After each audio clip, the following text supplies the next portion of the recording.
हे दोस्तों, आपको वेलकम कहता हूँ ifactioner.com के लर्निंग वीडियो ट्यूटोरियल्स में।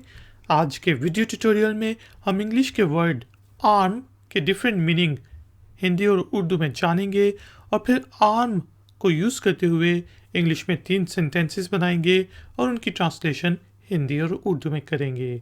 आखिर में होगी छोटी सी एक्सरसाइज। तो शुरू करते हैं अपना आज का वीडियो ट्यूटोरियल। आर्म के स्पेलिंग होते हैं ARM, आर्म। इसको आर्म नहीं पढ़ना आपने, कहना है बल्कि आर्म। इसका मीनिंग होता है जी बाँह या फिर बाजू। इसके अलावा हथियार प्रोवाइड करने में या कोई मुसल्ला हो, हथियार उसने पकड़े हों, तो हम भी उस मीनिंग में भी हम आर्म को यूज़ करते हैं। देखते हैं सेंटेंसेस बना के इन मीनिंग्स को अच्छे तरीके से।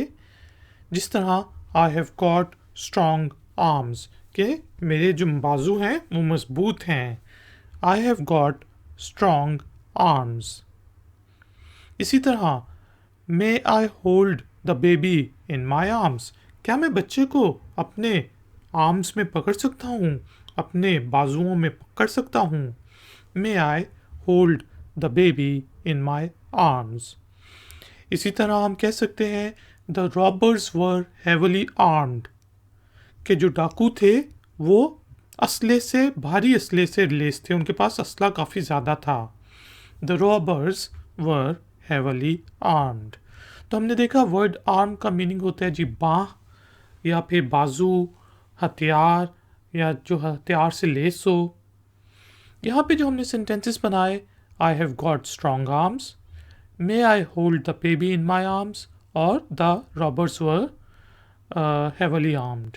दोस्तों, एक्सरसाइज से पहले वीडियो को लाइक ज़रूर कर दें। एम करते हैं जी 100 लाइक्स का, तो कर दो यार। और हो सके तो वीडियो को शेयर ज़रूर करें फेसबुक पे, ट्विटर पे, स्नैपचैट वगैरह पर अपने दोस्तों और फैमिली मेम्बर्स के साथ। अगर आप नए हैं तो मेरे चैनल को सब्सक्राइब करके बेल आइकॉन को प्रेस कर दें। एक्सरसाइज के तौर पे आपने वर्ड आर्म को यूज़ करते हुए एक छोटा सा नन्हा मुन्ना सा सेंटेंस बनाना है और नीचे दिए गए कमेंट्स बॉक्स में पोस्ट कर देना है। मैं आपको चेक करके बताऊंगा कि उसमें कोई गलती तो नहीं। थैंक यू वेरी मच कि आपने मुझे इस ट्यूटोरियल के लिए ज्वाइन किया। मिलेंगे एक और नए ट्यूटोरियल में। Until then, take care, keep learning, keep enjoying. Good day.